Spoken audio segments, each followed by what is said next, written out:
우리 하나님 말씀 보겠습니다. 오늘은 신약성경 사도행전 16장에서 말씀 보겠습니다.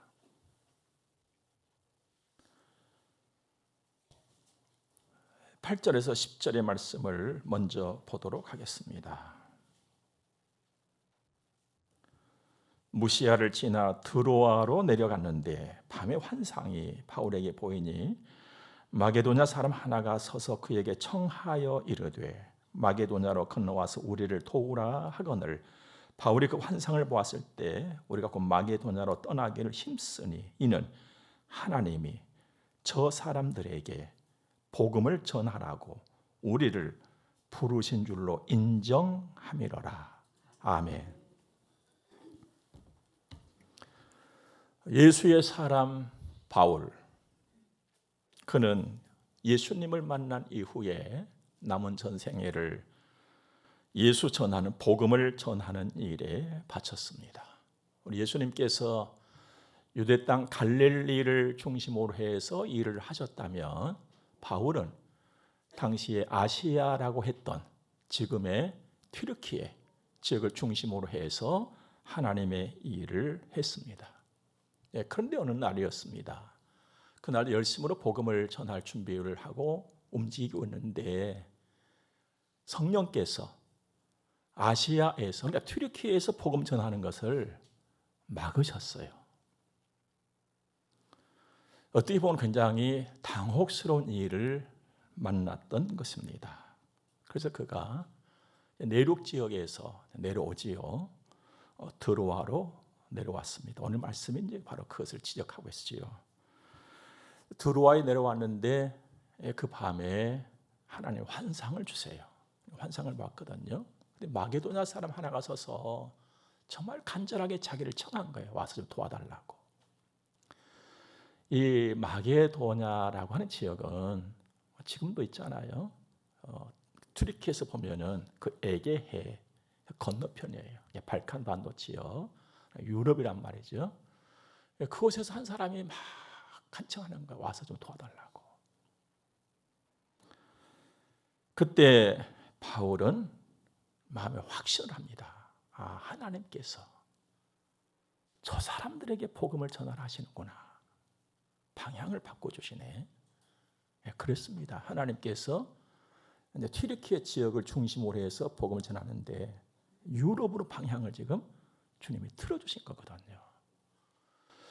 여러분과 제가 이 땅에 살아갈 때 하나님의 이러한 일하심이 있으세요. 방향을 바꿔주시거든요. 바울은 지체하지 않았어요. 드로아에서 배를 타고 이튿날 네아폴리에 도착을 합니다. 여러분, 배를 타고 드로아에서 네아폴리에 도착을 했다. 그 바로 이튿날에. 이것은요, 기적 같은 일이었습니다. 왜냐하면 드로아에서 네아폴리까지 거리가 가까운 거리가 아니거든요. 한 250여 킬로미터 정도가 됐고 그 당시에 백길로는 배밖으로 갈 수 있는 길이 없었으니까, 육로가 없었으니까 백길로는 3일에서 보통 5일 정도 걸리는 그 거리였거든요. 그런데 이틀 만에 도착을 해버린 거예요. 이건 아주 특별한 일이거든요. 순풍을 만났다는 증거예요. 날씨가 굉장히 좋았다는 거예요. 바람도 좋았고. 만일에 역풍을 만났다든지 거친 바람을 만나게 되면 며칠 아니라 몇 개월씩 지체하기도 했고 몇 달씩 못 가기도 했던 그 당시의 상황이었던 것입니다. 하나님이 하신 일이었습니다. 잠깐 바울의 그 사역을 되돌려서 본다면 그는 지금 아시아 튀르키예 지역에서 열심으로 복음을 전하고 있었잖아요. 그날 열심으로 복음을 전했던 것이고 얼마나 준비만 했겠어요. 또 계획도 다 세우지 않았겠어요. 오늘 여기서 전도하고 내일은 제가 전도를 하고. 그런데 특별한 징조도 없었고 갑자기 방향을 바꿔버린 하나님이.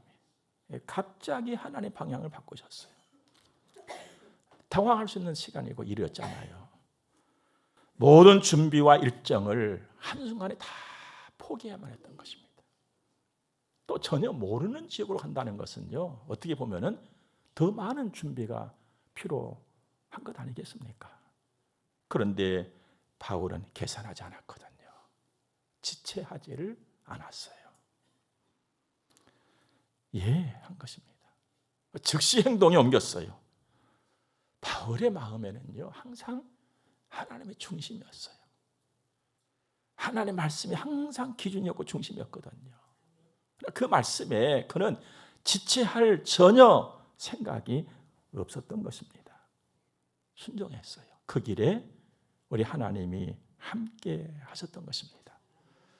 저는 계산하지 않고 지체하지 않았던 바울의 이 믿음을 순수한 믿음, 이렇게 표현해 봤습니다. 살면서 보지만, 나도 늘 고백하지만 순종, 하나님 앞에서 순종한다. 이게 쉽지 않아요. 여러분은 평소에 믿음의 삶을 살면서 순종이라고 하는 두 글자가 나오면 어떤 생각이 드십니까? 그리고 보통 어떻게 살아가십니까? 쉽지 않거든요. 그런데 순종의 일을 경험해 볼수록 때로는 더 쉽지 않아요. 그 길이 어떤 길인가를 알기 때문에 그렇습니다. 순종의 길을 평탄한 길만은 아니에요.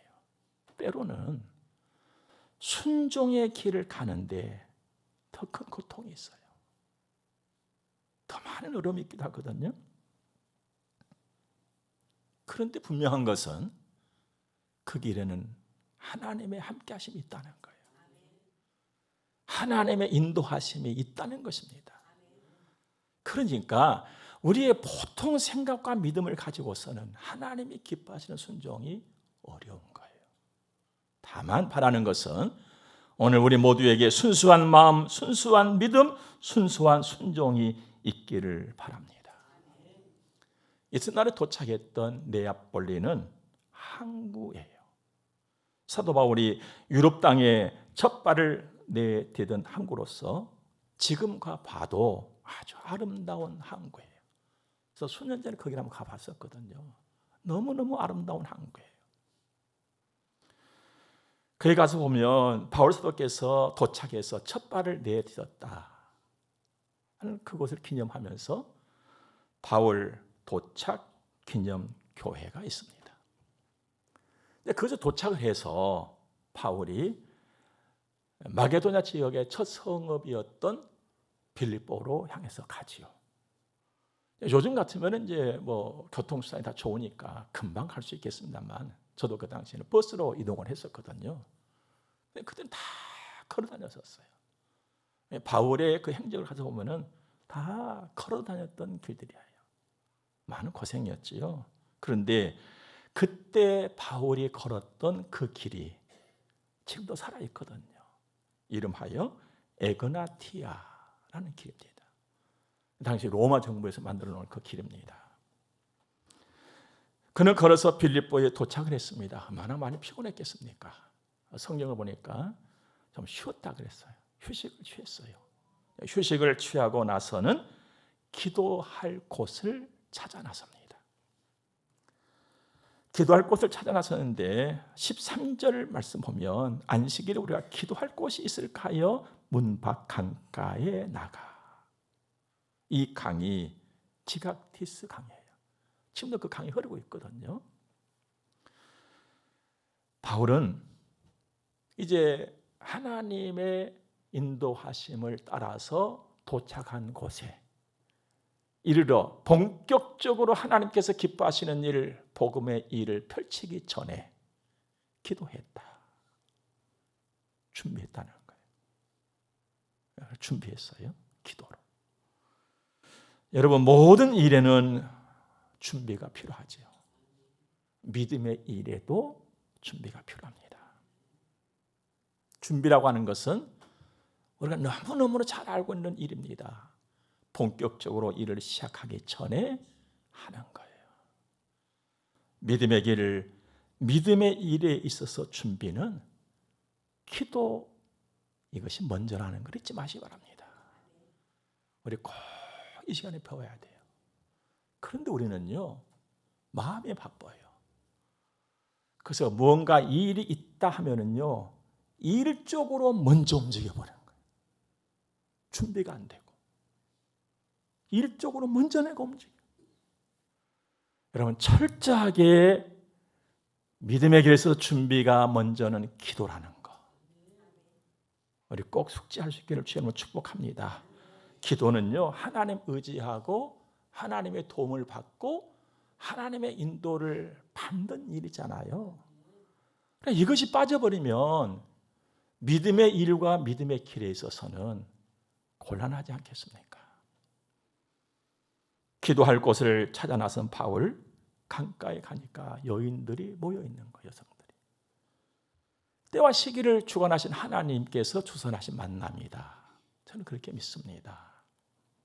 왜냐하면 그 여자들 중에 하나님께서 예비해 놓은 한 여성이 있었거든요. 루디아. 우리 잘 아는 여성이잖아요.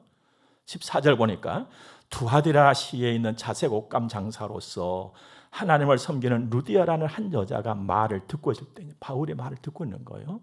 그때 주께서 그 마음을, 루디아의 마음을 여셨어요. 그래서 바울의 말을 듣고 따르게 했다. 여러분, 우리가 하나님의 말씀을 듣고 따른다는 것은 내가 이렇게 하는구나 라고 생각할 수 있겠습니다만 하나님이 주장해 주신 일이에요.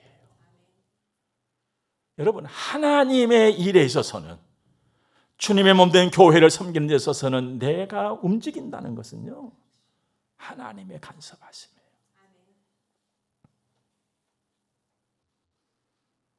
루디아 하나님의 말씀을 들어요. 바울을 통해서.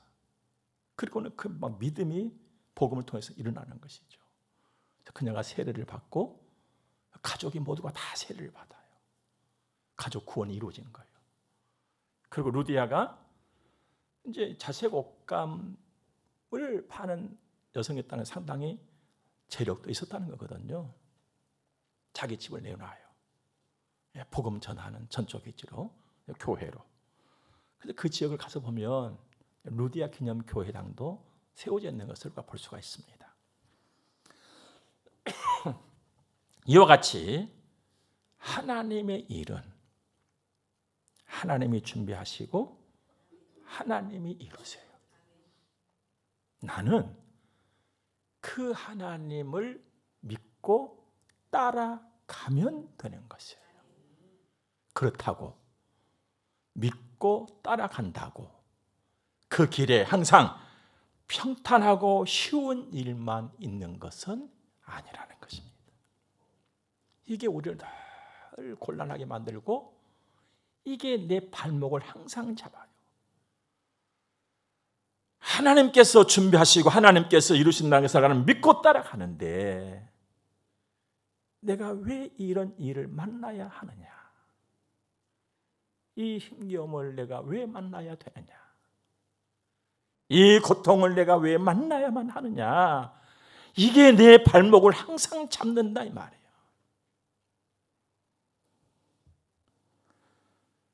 우리는 알아야 할 것이요, 믿음의 길, 순종의 길에도 반드시 요구하는 것이 있습니다. 땀과 눈물이에요. 이 세상에서만 그런 건 아니거든요. 하나님의 일을 하고 하나님을 따라가는 데에도 땀과 눈물이 필요해요. 그러나 그 땀과 눈물은 구별된 것 아니겠습니까? 거룩한 땀이고 거룩한 눈물이에요. 이 길로 가는 거예요. 우리 하나님은 그것까지 더해서 선을 이루시는 분이시거든요. 우리 예수님 뭐라고 말씀하셨어요? 너희가 나를 따르려거든 자기 십자가를 지고. 그게 땀과 눈물 아니겠습니까? 보세요, 여러분들. 바울이 루디아를 만나고 하나님의 인도하심을 경험하잖아요. 그리고 기도처로도 가는 거, 기도하러. 근데 기도하러 가다가 뜻밖의 일을 하나 만나요. 귀신이 들려가지고 점을 치고 있는 한 여자아이를 만나게 되는 거예요. 그럼 점은요, 귀신의 일이에요. 이제 그 아이가 귀신 들려서 점을 치고 돈을 받아요. 그래가지고 주인한테 갖다가 이제 바치고 주인은 그걸 가지고 부유하게 살아가고 이런 이제 뭐 형편이 됐던 것 같습니다. 그런데 놀라운 것은요, 그 점치는 아이가 처음 만난 바울이 어떠한 사람인가를 즉각 알아봐 버린 거예요. 물론 귀신의 농간이었지요. 뭐라고 말하냐면 17절 보니까 지극히 높으신 하나님의 종 구원의 길을 전하는 자라고 하면서 또 살살 얘기한 것이 아니라 막 큰 소리로 막 바울을 따라다니면서 지극히 높으신 하나님의 종이 왔다고, 구원의 길을 여는 하나님의 종이 왔다고, 점쟁이가 막 그냥 소리를 지르면서 따라온 거예요. 어떻게 보면은 으쓱할 수 있지요. 야, 저 점쟁이까지 나를 알아보는구나. 그렇지, 나 알아봐야지 할 수 있는 상황이었어요. 여기서 우리가 배워야 될 것이 적어도 한 두 가지가 있습니다. 첫째는요, 하나님을 안다고 믿음 있는 것은 아니다. 귀신도 하나님 알아요, 여러분들. 여기 보니까 지식으로도 하나님을 알 수가 있어요. 그러나 믿음은 누구나가 가질 수 있는 것은 아니다. 이것 우리 알아야 돼요. 믿음은요, 하나님의 은혜를 입어야만 믿음을 얻을 수가 있어요. 그 외에 누구도 믿음 가질 수가 없다.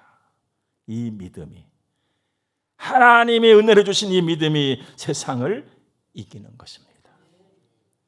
이 믿음이 여러분에게도 저에게도 있음을 우리는 늘 감사해야 할 줄로 믿습니다. 두 번째는요, 귀신 들어서 떠드는 그 자를 바울은 불쌍히 여겼다는 거예요. 우리는 영혼을 사랑하는 마음을 가져야 돼요. 불쌍히 여겼어요. 그래서 예수의 이름으로 귀신을 쫓아내버린 거예요, 그냥. 그러니까 그 여자아이는 자유함을 얻었지만 돈벌이는 끝나버린 거예요. 이제 귀신이 떠나버렸으니까 점을 못 치잖아요, 이제. 주인이 이 사실 안 거예요. 노발대발했죠, 주인은. 돈줄이 끊어져 버렸으니까. 그래서 공모를 해가지고 바울과 실라를 재판에 넘겨서 감옥에다가 집어넣어버린 거예요. 이 일로 인해 가지고 바울과 실라가 감옥에 갇혔어요. 묶여서 감옥에 들어가고 말았단 말이에요. 여러분이 이 일을 어떻게 생각하십니까? 아니, 조금 전에 하나님께서 루디아라고 하는 여성 만나서 기쁘게 힘차게 복음 전할 것 같도록 그렇게 인도하시더니 바울은 정작 좀 더 기도하기 위해서 기도처로 가다가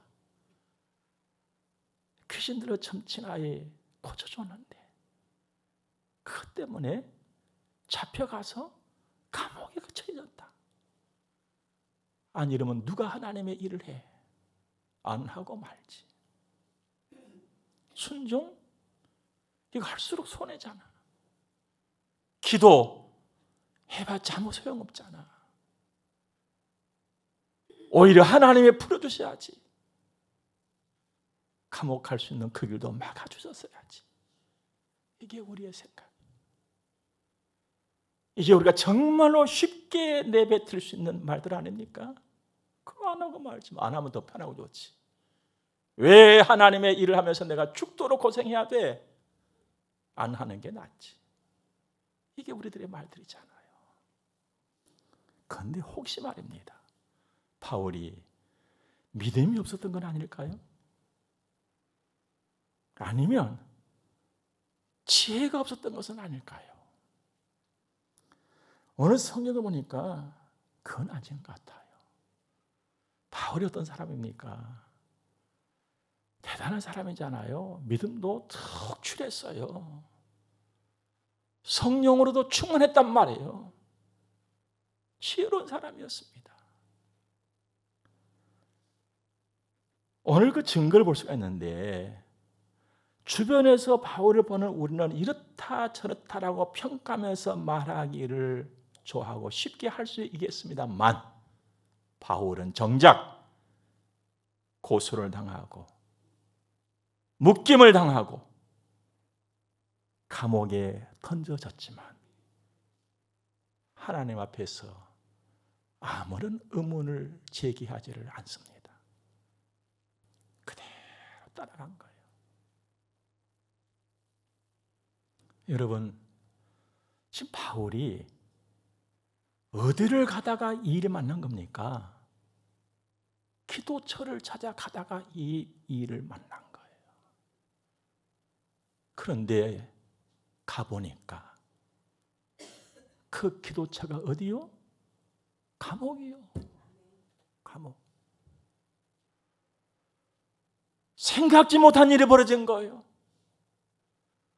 바울은 기도처를 찾아갔는데 가보니까 감옥이란 말이에요. 얼마나 억울한 일입니까? 나에게 이런 일이 벌어졌다면 하나님의 은혜를 입었고 기쁨도 누렸는데 더 하나님을 섬기고 내가 맡은 일 더 잘하기 위해서 기도하러 갔는데 감옥 같은 일이 벌어져 버렸다. 묶여서 갇혀서 내 힘으로 할 수 있는 일이 아무것도 없는 상황이 내 앞에 오고 말았을 적에 여러분, 나는 어떻게 할 수 있을까요? 놀랍게도 바울은요 그곳에서 기도했어요. 하나님 바라봤단 말이에요. 감옥에서 찬송했어요. 이를 두고 누가 바울이 어리석다 하겠으며 이를 두고 누가 바울이 믿음 없다고 하겠으며 그럴 바에 하나님의 일을 안 하지 기도도 안 하고 순종 안 하는 것이 더 낫다라고 그 누가 쉽게 말할 수 있겠냐 이 말입니다. 그렇다면 도대체 뭡니까 이게? 하나님, 그렇다면 이게 도대체 뭡니까? 사랑하는 여러분, 믿음의 길은요 세상의 길과 달라요. 하나님의 기준은요 세상의 기준과 다르단 말이에요. 믿음의 길은 좁은 길이에요. 철저하게 좁은 길이에요. 그래서 그 길을 찾는 자가 적다.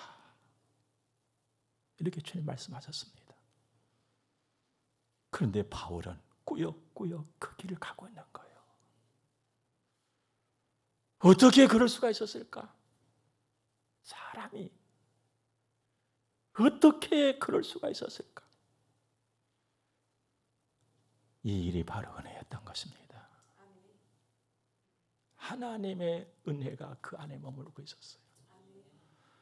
여러분, 하나님의 은혜는 가벼운 것이 아니에요. 힘없는 것이 아니에요.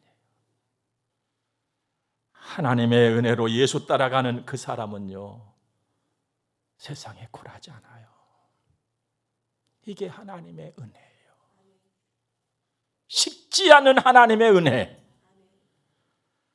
우리 안에서는요 너무나도 쉽게 은혜가 식어버려요. 그냥 하나님의 은혜가 뿌리를 내리지를 못해요. 금방 좀 기뻐가지고 막 뛰어다니고 하다가 감옥 딱 만나버리면 모든 걸 다 놔버리잖아요. 예수 안 믿는 게 낫겠다 하고서는. 사랑하는 여러분, 바울만 하나님의 은혜 입었습니까? 여러분도 하나님의 은혜를 입으셨고 저도 하나님의 은혜를 입었어요. 그러므로 우리도 바울처럼 그 길을 가기를 바랍니다. 무슨 일을 만나든지 때론 감옥 같은 현실일지라도 묶이고 갇혀서 도무지 일어날 수 없는 아무것도 할 수 없는 그런 상황이 내게 닥친다고 할지라도 기도하고 찬송하면서 주 따라 가시길 바랍니다. 자, 그러면 감옥에 갇힌 바울, 찬송하고 기도했던 바울은 도대체 그 뒤로 어떻게 됐을까? 26절 말씀 보니까요, 이에 갑자기 큰 지진이 나며 옥토가 움직이고 문이 곧 다 열리며 모든 사람의 매인 것이 다 벗어진지라. 지진이 나서 지진이. 하나님이 일으키신 지진은 차원이 달랐어요. 미얀마에 지진이 일어나가지고 인명과 재산에 얼마나 많은 손실이 지금 일어나고 있습니까? 그런데 여기 하나님이 선하게 일으키셨던 지진은 인명의 피해가 없었습니다. 경제적인 재산상의 어떤 손실이 생긴 것도 아니었어요. 하나님의 일만 나타내신 거예요. 상상할 수 없는 일이 벌어졌지요. 옥터가 움직이고 옥문이 열리고 매였던 것들이 다 풀어졌어요. 이후가 중요합니다. 바울이 자유롭게 된 거예요. 문도 열렸으니까, 묶인 것이 풀려졌으니까 이제 자기 마음대로 나와서 걸어갈 수가 있게 됐습니다. 하지만 바울은 그 상황에서 벗어나기 위하여서 허둥대지 않았어요. 지키고 있던 간수들에게 큰 소리 치지 않았어요. 봐라, 우리 하나님은 살아계신다. 이제 너네들이 죽었어 하지 않았어요. 아주 차분하게 말합니다. 우리가 다 여기 있어. 우리가 다 여기 있어. 믿음으로 사는 깊이 있는 믿음의 사람의 모습입니다. 그러자 간수가 바울에게 묻습니다. 선생들이여, 내가 어떻게 하여야 구원을 받으리까? 그때 바울의 입에서 복음이 터져나옵니다. 주 예수를 믿으라, 그리하면 너와 내 집이 구원을 받으리라. 여러분, 바울이 맡은 일은 바로 이것이었습니다. 하나님께서 바울에게 맡겨주신 선한 일은 바로 이것이었어요. 예수 드러내는 일, 예수 증거하는 일. 오늘 여러분과 제가 맡은 일이 바로 이 일이에요. 하나님이 기뻐하시는 일, 하나님이 기뻐하시는 일, 예수 전하는 일, 예수 드러나는 일, 나를 통해서 예수 그리스도가 드러나는 일, 이게 나의 삶의 최종이라는 것입니다. 여러분과 제가 살고 있는 이 삶의 목적과 이유가 있다면 바로 이것이거든. 여러분과 저는 이 일을 위해서 끝까지 믿음으로 이겨내는 것입니다. 바울처럼. 우리 33절과 34절은 다 같이 한번 읽어보도록 하겠습니다. 시작. 그 밤 그 시각에 간수가 그들을 데려다가 그 맞은 자리를 씻어주고 자기와 그 온 가족이 다 세례를 받은 후 그들을 데리고 자기 집에 올라가서 음식을 차려주고 그와 온 집안이 하나님을 믿음으로 크게 기뻐하니라. 아멘. 사랑하는 여러분, 하나님의 일, 믿음의 길, 순종 쉽지 않습니다. 절대로 쉽지 않습니다. 어렵습니다. 아프고 쓰라림을 갖고 가는 길입니다. 그러나 그 결국은 좋습니다. 결국은 좋습니다.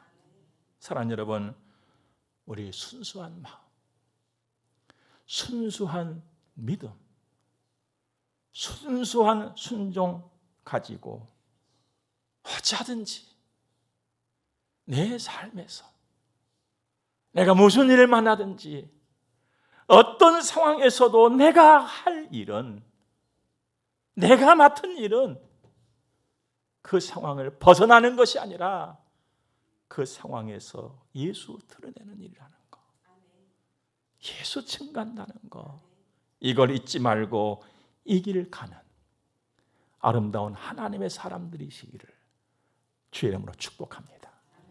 함께 기도하겠습니다. 좋으신 하나님을 찬양합니다. 은혜를 감사합니다.